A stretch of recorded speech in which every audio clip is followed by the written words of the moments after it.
Bé, ja ho heu vist, avui és el ple d'investidura i el senyor Pedro Sánchez ja ha fet el seu discurs en el que ha obviat Catalunya, que no és cap sorpresa. Però hi ha partits independentistes, o que diuen ser independentistes, disposats a donar-li suport o a facilitar-li la investidura. A canvi de què? Perquè recordem que el senyor Pedro Sánchez és aquell que de jove ja ha estat en una conferència dient que els GAL no interessava a ningú, no interessava a ningú saber això del terrorisme d'estat. Que és el mateix presidenciable d'un partit que bloqueja el català a Europa, que no es pugui parlar. Que és el mateix presidenciable d'un partit que nega a altres formacions poder parlar de presos polítics o de democràcia, que nega el diàleg, que nega un referèndum, que amenaça amb 155 nous quan a ells el convingui, que mantenen gent tancada a la presó, a l'exili, i encara aquests partits polítics independentistes es plantegen la mínima possibilitat de facilitar la investidura d'aquesta persona. Per què? Perquè vindrà la dreta, vindrà la dreta, que canvia tant l'esquerra de la dreta en aquest país, ja ho veiem, que a la més mínima es baixen els pantalons i van en contra de Catalunya. Que fan molt, per aclarir aquests del PSOE sobre les relacions de l'imam de Ripoll amb el CNI, el qual va esborrar totes les dades d'aquesta persona el dia dels atemptats, fan molt, que sí? Després, clar, no parlis d'atemptat d'estat, no parlis d'atemptat de falsa bandera, perquè la gent es fica les mans al cap i t'acusen, i alguns diuen que et porten a la fiscalia per denunciar-te per delicte d'odi. Però clar, tu no pots pensar, tu no pots malfiar-te'n de què tenen a amagar aquests, perquè si realment estan mentint les informacions sobre ells no diuen no, doncs menteix i tenim aquestes proves, no ho fan, per alguna cosa serà. No diguis res. Això sí, els partits independentistes no, diàleg, i el màxim que fan és portar unes flors grogues al Congrés, jo de veritat. Aquests partits independentistes es deuen als votants, es deuen a la gent que els hi ha donat suport, es deuen a l'1 d'octubre que van organitzar, que ens van dir que seria vigent, que ens van dir que aplicarien el resultat, que ens van dir que tiraríem endavant, i pel qual la gent va sortir al carrer i ho va defensar contra el totalitarisme, contra el feixisme d'una policia que l'únic que pretenia era causar el terror a Catalunya.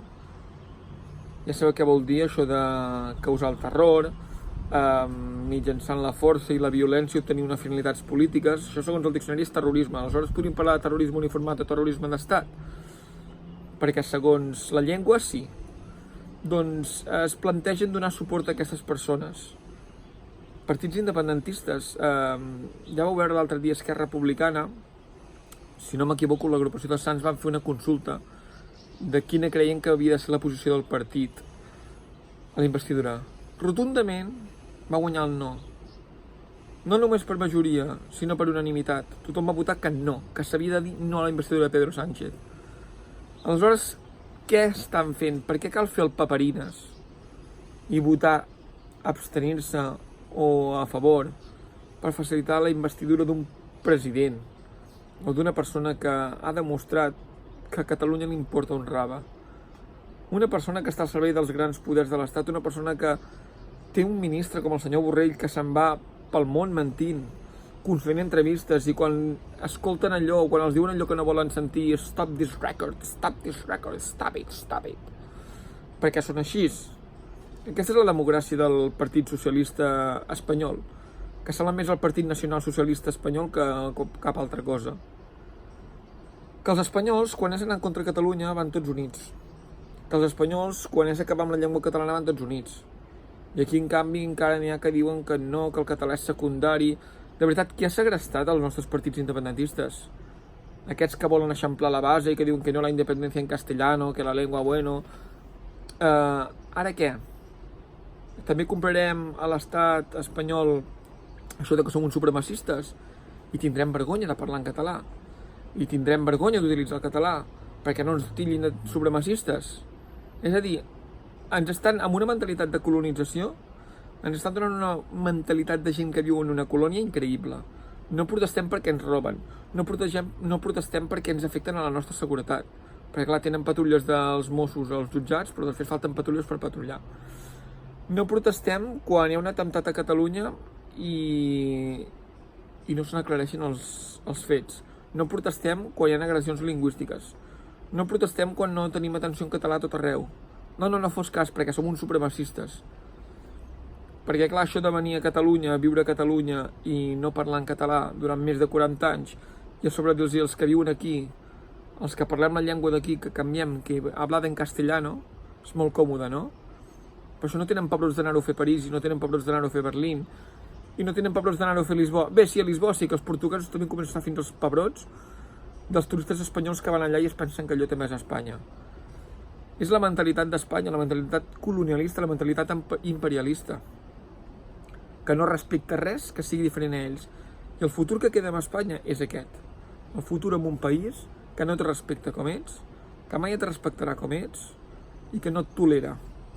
Per tant, els partits independentistes que es fiquin les piles i que votin no a la investidura de Pedro Sánchez. S'ha de bloquejar Espanya, com ells han desestabilitzat Catalunya, com ells han utilitzat la fiscalia que tot els hi finava, com ells han utilitzat els seus tribunals, com utilitzen els seus tribunals, com ells han afirmat que les hemos destrozado el sistema sanitario català, com tantes altres coses.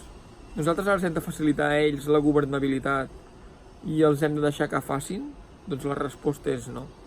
Perquè ens les han fet i molt grosses. I aquí sembla que no tinguem memòria i encara ens pensem, doncs bé, aquí pot haver-hi una esperança pel diàleg, que és Espanya, Espanya, que és el país que va crear els GAL, que és el país del dictador que ho deixava tot atado i ben atado, i tant que ho ha deixat atado i ben atado.